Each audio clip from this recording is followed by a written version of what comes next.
Sir जय हिंद। Colonel SS Pathania sir, जय हिंद। बहुत बहुत शुक्रिया समय देने के लिए। Thank you sir. Thank you Rajesh, god bless you. Thank you sir, आपने समय दिया, शुक्रिया इसके लिए। दरअसल अग्निवीरों को लेकर मैंने और आपने कई बार बातचीत की, उस मुद्दे को काफी लोगों ने सराहा, पसंद भी किया तमाम वीडियोस को। लेकिन एक बैटल जो है इस वक्त मैं लड़ रहा हूं अग्निवीरों के लिए, लेकिन मुझसे भी बड़ी बैटल एक परिवार लड़ रहा है, जो अग्निवीर मुरली नाइक का परिवार है, जो ऑपरेशन सिंदूर में शहीद हो गए थे।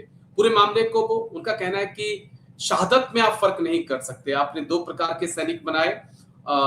अब लेकिन अगर अग्निवीर शहीद हो जाए, उसको मिलने, उसके परिवार को मिलने वाले बेनिफिट्स और परमानेंट जवान के परिवार को मिलने वाले बेनिफिट्स को आप अलग अलग नहीं कर सकते। पूरा मामला बॉम्बे हाई कोर्ट में है और परिवार ठान चुका है कि अगर जस्टिस नहीं मिलता है तो वो सुप्रीम कोर्ट तक जाएंगे। कैसे हम इस लड़ाई को देखें और कितना जरूरी है ये लड़ाई सर? देखो राजेश, जो मेरी इंफॉर्मेशन है ना, जी अग्निवीर जो है, जब उसकी ड्यूरिंग एक्टिव ड्यूटी उसकी मार्टिरिज्म या सुप्रीम सेक्रीफाइस वो देता है, तो उसको काफी अलाउंसेस मिल रहे हैं। किसी ने वर्कआउट भी किया था, शायद 1 करोड़ से ज्यादा बन रहे थे।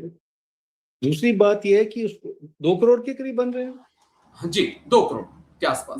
दो करोड़ के करीब। तो ये अग्निवीर को जो इतना मिल रहा है, सो वी कैनॉट से कि गवर्नमेंट जो है वो इस मामले में टोटली उदासीन है या इनडिफरेंट है। अभी सवाल ये नहीं है, बड़ा सवाल ये है कि अग्निवीर के पास जो, जिसको हम नाम, नमक और निशान बोलते हैं, या जिसको हम मोटिवेशन बोलते हैं to serve the nation, that is lacking. अभी वो ज्यादा जरूरी है। और उसके साथ ये भी जरूरी है कि देखिए, शहीद का दर्जा मिलने से क्या हो जाएगा? किसी कोई आपका स्टैचू लगा देगा, नोबडी बॉदर्स, राइट? उसके जरूरी यह है कि इन लोगों को एक जो रिटायर्ड, जो भूतपूर्व सैनिक को जो सुविधा दी जाती है, अगर मान लीजिए इस समय इनको कम से कम हेल्थ की सुविधा तो दे दें इनको, ECHS की। अगर इनको ये पेंशन नहीं दे पाते हैं, इनको ये कैंटीन फैसिलिटी देने में टाइम लग रहा है बिकॉज ऑफ वर्क, कम से कम हेल्थ रिलेटेड फैसिलिटी तो इनके फैमिली को मिलनी चाहिए।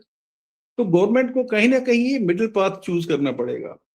और मैं तो अभी सुनने में आ रहा है कि शायद ये बढ़ जाएगा। मेरे को भी लगता है कि ये 25% से ज्यादा बढ़ेगा। अभी 50 बढ़ता है या 75 बढ़ता है, that is a matter of conjecture. But कहीं ना कहीं इस समय पूरा इवन गवर्नमेंट रियलाइज कर रही है कि ये 25% वाला जो फॉर्मूला इन्होंने अडॉप्ट किया था वो वर्केबल नहीं है और प्रैग्मेटिक नहीं है। तो जल्दी शायद हमें एक खुशखबरी मिले कि इनकी जो एंट्री लेवल है या इनकी जो एब्जॉर्प्शन है वो 50% हो गई है, तो आस्ते आस्ते चीजें ठीक होंगी। जी सर, लेकिन जो सवाल, जो मेरा बेसिक सवाल सा है कि बात पैसे की नहीं है सर, बात एक पहचान की है। बात एक अगर आईडी फटता है या ग्रेनेड अटैक होता है या दुश्मन की तरफ से जो गोली चलती है, वो अग्निवीर और परमानेंट जवान के बीच भेद नहीं करती है। तो फिर जो फैसिलिटीज मिलनी है, जो उनके परिवार को आगे चीजें मिलनी है, उसको हम कैसे कर सकते हैं? क्योंकि किसी ने अपना बच्चा दिया है, आप उनको ECHS दे दीजिए, आप उनको CSD दे दीजिए। आप, हम नहीं अग्निवीर के लिए पेंशन मांग रहे, लेकिन अगर कोई अग्निवीर शहीद हो जाता तो कम से कम उसके परिवार के बारे में तो आपको ध्यान रखना पड़ेगा ना सर। देखिए, गवर्नमेंट की जो पॉलिसी है या गवर्नमेंट जो लॉजिक देती है कि देखिए, हमने आपको घर से तो बुलाया नहीं, हमने अपनी जो टर्म्स एंड कंडीशन थी वो बड़ा क्लियरली ले आउट करके रखी हुई थी। उसके बाद आप आते हैं, और आपके साथ मैं भी शेयर कर रहा, आज मैंने ये कहीं पढ़ा है कि एयरफोर्स और आर्मी के अंदर जो पंजाब से कंट्रीब्यूशन आता था, दैट वाज अराउंड 35%, जो गिर के अभी 1% के ऊपर आ गया है।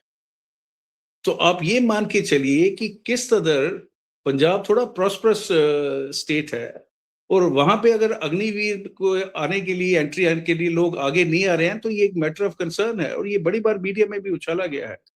तो गवर्नमेंट कहीं ना कहीं इसके बारे में तो उनको सोच विचार करना पड़ेगा, क्योंकि इस नेशनल सिक्योरिटी से बढ़कर कोई बड़ी चीज है ही नहीं। आप इकोनॉमिकली भले ही आगे पहुंचाएं, यूक्रेन का हम हालत देख रहे हैं, अभी क्या सिचुएशन चल रही है वहां पे।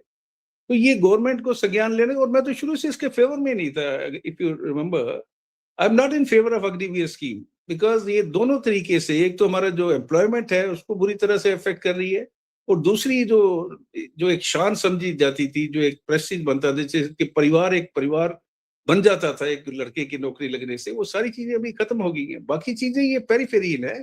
Conceptually I have been against it right from the day one. दरअसल मैं कुछ अग्निवीरों के वीडियोस देख रहा था जो अग्निवीर कसम परेड खाकर अपने घर जा रहे हैं।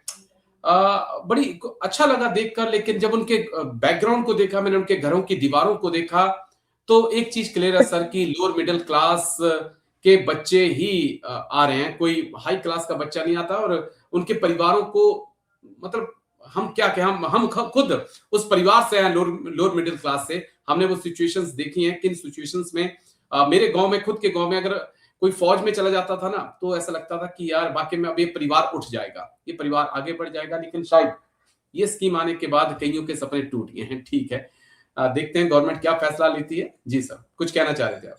देखिए, मैं ये बोल रहा हूँ कि ये लोअर मिडिल क्लास नहीं है, ये वो लड़के ओके, आ रहे हैं जो गरीब परिवारों से है, बिल्कुल सर। जिनको रोजी रोटी के लिए मशक्कत करनी पड़ती है। और जो एफिलेंट लोग हैं या जो स्मार्ट लोग हैं, वो चुन रहे हैं सीएपीएफ को, जहां पे आप 60 साल तक नौकरी करते हैं। उसी हिसाब से आपकी पेंशन जो है, न्यू पेंशन स्कीम है, लेकिन 60 साल तक जब आप नौकरी कर रहे हैं तो उसके एडवांटेज देखिए विजा विज 4 साल की नौकरी। तो वो जो क्रेज थी कभी आर्मी के बारे में, वो अभी भी बरकरार है टू दैट एक्सटेंट। बट जो एंट्री लेवल है, अभी जो बेस्ट लॉट है वो जा रही है सीएपीएफ, असम राइफल, और कुछ हद तक आप टीए मान के चलिए, बिकॉज टीए के अंदर भी अभी तक अग्निवीर नहीं आए हैं।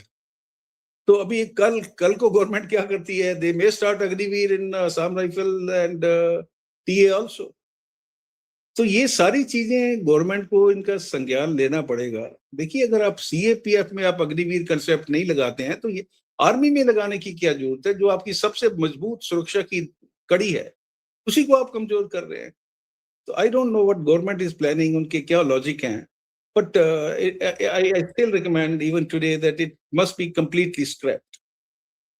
बिल्कुल सर, जो आपने बात कही ये सही है कि कम से कम आपको सीएपीएफ में एक ट्रायल अग्निवीर का ले लेते। अगर लगता कि सीएपीएफ में सक्सेसफुल हो चुका है, तो उसके बाद आर्मी के अंदर आप लाते तो वो शायद ज्यादा अच्छा होता। बस एक आखिरी सवाल